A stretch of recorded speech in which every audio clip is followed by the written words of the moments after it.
Uma tragédia que chocou o país. Eu acho que no meio disso tudo, o que eu tento é que a morte dessas crianças não seja em vão. 12 alunos mortos e dezenas de feridos.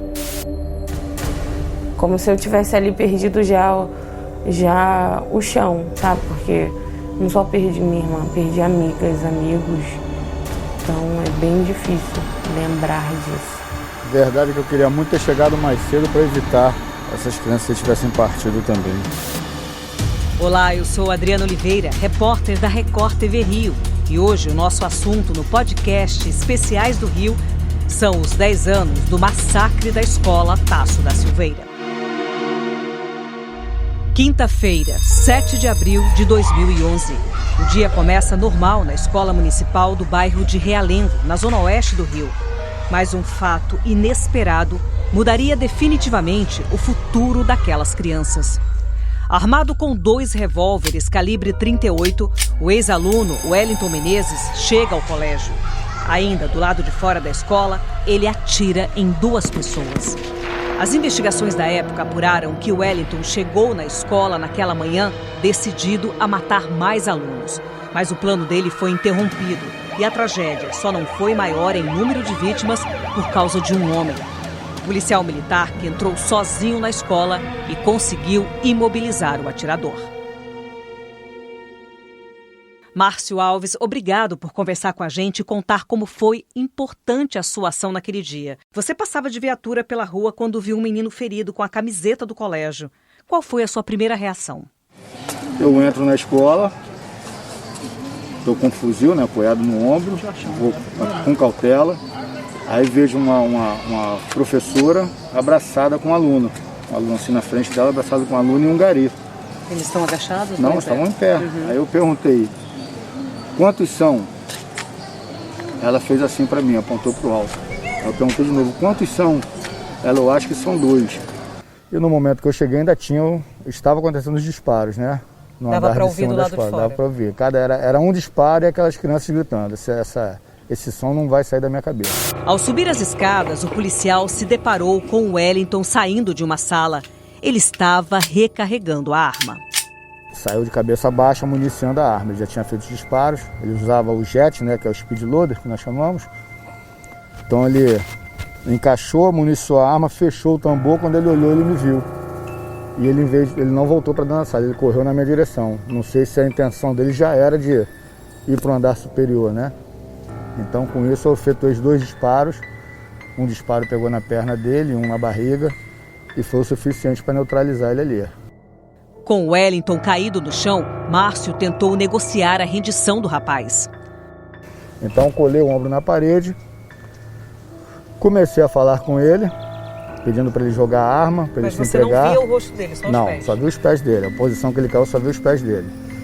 Então, eu falava com ele, joga a arma, se entrega, você não tem para onde correr. Do ponto em que o policial estava, só dava para ver os pés de Wellington. Foi quando Márcio ouviu um tiro. Então comecei a procurar na parede e não achava. O tiro tinha pego? Não achava onde pegou. Quando eu voltei para ele, o olhar para ele, eu vi os pés dele se debatendo. Então eu recolhi o fuzil, encostei, botei minhas costas na parede, vim me arrastando e olhei. O atirador havia tirado a própria vida. Não havia tempo. O PM precisava continuar a varredura, pois poderia ter mais um atirador na escola. Foi quando Márcio entrou nas salas de aula e o que ele viu marcou para sempre aquele dia. Vi aquelas crianças caídas ali, com algumas feridas, outras já mortas. E ainda sem saber o que era, eu fui para a sala em frente. Aí vi o mesmo cenário na sala em frente. Muita gente em volta e não conseguia mais fazer contato com ninguém. Aí que nós fomos ver a dimensão que aquilo ali tomou e ver que foi um ato de terrorismo, né? Agora vamos conhecer 2 sobreviventes do ataque. A Helena, que hoje tem 22 anos, e a Tainá, com 25. A irmã delas, a Milena, na época com 14 anos, não teve a mesma sorte. As 3 meninas eram estudantes do ensino fundamental. O que vocês lembram daquele dia? A primeira lembrança que eu tenho foi dos disparos. Logo de início, eu estava já no segundo andar, estava acontecendo tudo no primeiro. E foi aquele susto de achar que estava acontecendo fora, não entender muito bem o que estava acontecendo, porque o barulho era muito alto. Mas em nenhum momento a gente imaginava que estava acontecendo no prédio. Até uma professora chegar e dizer que tinha um aluno baleado para a gente correr para o terceiro andar do colégio.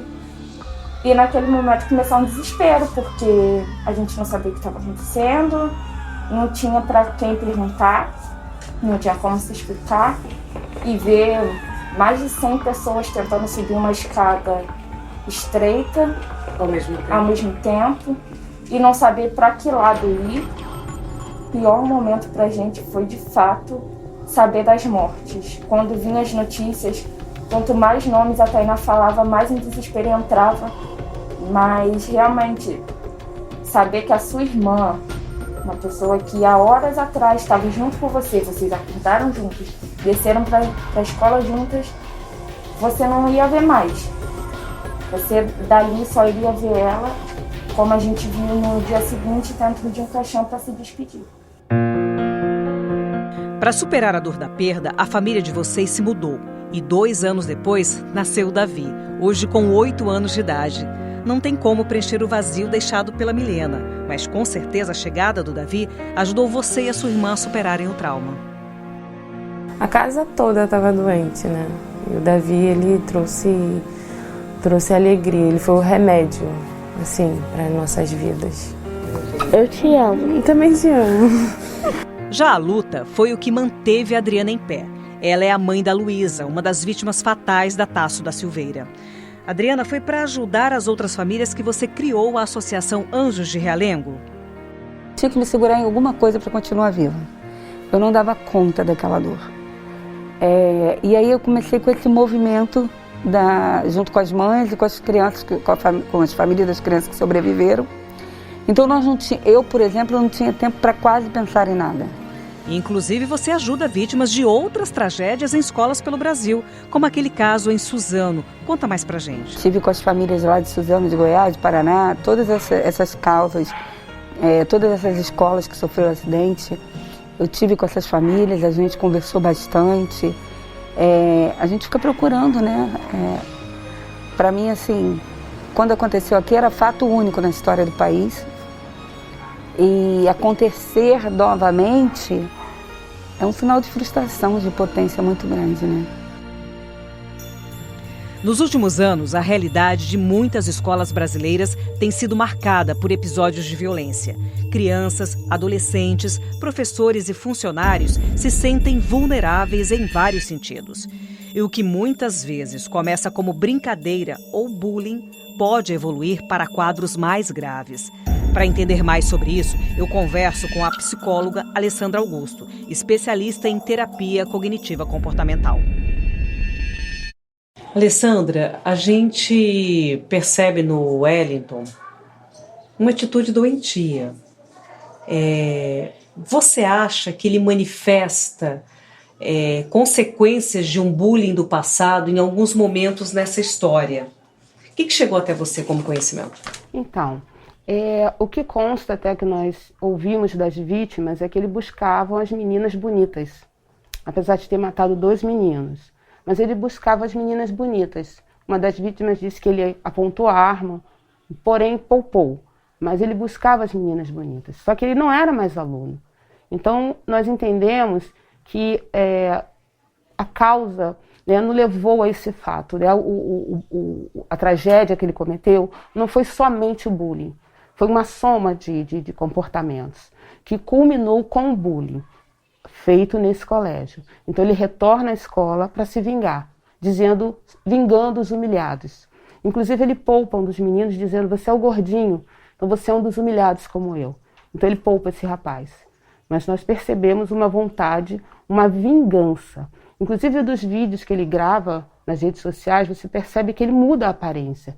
Então ele passou bastante tempo planejando isso. Então houve um sofrimento psicológico e esse sofrimento não foi tratado. e com isso ele foi lá retomar e buscar essa vingança em relação a esses alunos. Nada justifica, mas o bullying pode ser algo muito prejudicial para um aluno e preocupante para a sociedade? Sim. Isso começa, a gente não pode descartar que isso começa na família. As crianças repetem os comportamentos, né, o que ouvem, elas aprendem por imitação. Uma criança não nasce assim, então ela carrega isso da cultura familiar. E no primeiro contato social, que é a escola, ela acaba apresentando esse comportamento. A escola não é responsável, como eu falei, é uma junção de movimentos, mas a escola pode ficar atenta a isso e fazer da escola esse espaço, onde posso fazer essa criança refletir sobre os limites, respeitar as diferenças, respeitar as diversidades. Eu posso praticar, ensinar essa criança a ser empática, né, a ter empatia e a conviver com essas diferenças. É importante combater o bullying? É importante, porque, né, pensamos assim, se essa criança sai dessa construção, né, de pensamento, já não respeitando o outro, qual adulto que eu tenho? Que adulto é esse social? Né? Que limite ele vai ter em sociedade? Então, numa família onde tudo é permitido, onde eu ouço tudo isso, o racismo, a discriminação, entro com o meu primeiro contato social, que é a escola, ali eu não tenho esse limite, a escola não é responsável, porém é um lugar onde ele põe em prática tudo isso e vira um adulto sem limite, onde nós temos hoje aí essa sociedade totalmente sem empatia pelo outro. O Wellington, ele se criou meio sendo negligenciado, talvez abandonado de diversas formas diferentes. Você, como profissional, você consegue ver em algum momento ele poderia ter sido resgatado, essa tragédia poderia ter sido evitada se ele tivesse recebido mais atenção? Então, a gente não pode descartar que possa ter acontecido também, junto com o bullying, haver algum transtorno. Então a gente não pode entender como poderia ser evitado. Porém, assim, eu sempre peço, alunos que estão muito excluídos socialmente, que não conseguem uma interação com os colegas, muito calado. Geralmente essas crianças, elas não têm repreensão da escola, elas são super, elas não conseguem se expressar. Isso já é um sinal para aqueles que estão ali no comando perceberem. Percebendo isso, vamos atuar, saber como é o núcleo familiar e o que está acontecendo ali, né, em relação aos colegas. Com isso, eu acho que eu já posso estar fazendo algum trabalho junto à criança e quem está praticando, porque isso só pode ser um indício que ele está sofrendo bullying. Essa criança que não consegue ser incluída em nenhuma brincadeira, o tempo todo no cantinho, não tem uma voz expressiva, então ela pode estar sofrendo bullying e ela não fala. Dificilmente essa criança chega em casa falando, sabe, por medo, por vergonha. Então, quem está ali naquele comando, observando esse indivíduo ali já com esses primeiros contatos sociais, já pode estar atuando. Não só em quem pratica, como quem está sofrendo. Na escola Tasso da Silveira, um memorial lembra as vítimas. 10 anos depois, o tempo parece ter passado rápido por aqui. Uma reforma mudou a fachada da escola. Quase nada foi feito. Quase nada foi feito. Mudar a escola Tasso da Silveira não é resposta para mim como mãe, não é resposta para a sociedade, não é uma resposta. A gente tem que ver mudança em todas as escolas, em toda a educação.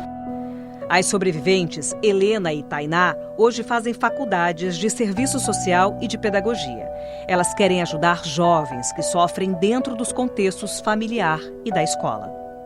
Para o futuro, eu espero conseguir, como uma futura pedagoga, né, entrar dentro de uma sala de aula e mostrar que a partir da educação você pode ir muito além, que a educação ela te leva para muitos lugares.